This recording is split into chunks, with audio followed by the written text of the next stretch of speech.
তুই বড় বেঈমান রে বন্ধু, তুই বড় বেঈমান।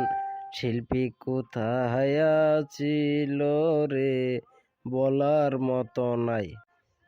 তোরে আমি কি দিয়ে বুঝাই বন্ধু রে, আমার মনের সুখ পাখিটা গেছে মারা রে।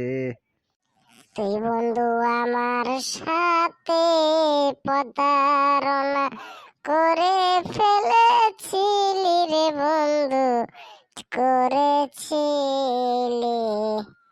বন্ধু সাইড শিল্পী আসছে, শিল্পী আজকে আমাদের মাঝে এখনই চলে আসবে। শিল্পীকে আমি ডাক দিয়েছি। দোস্ত তুই সাইড ওইদিকে যা, আমি শিল্পীকে নিয়ে আসি। কিরে হেল্প মুডিতে তোরা এখানে কি করিস? বসে বসে আড্ডা মারিস? তোরা কি কাজ কাম নেই?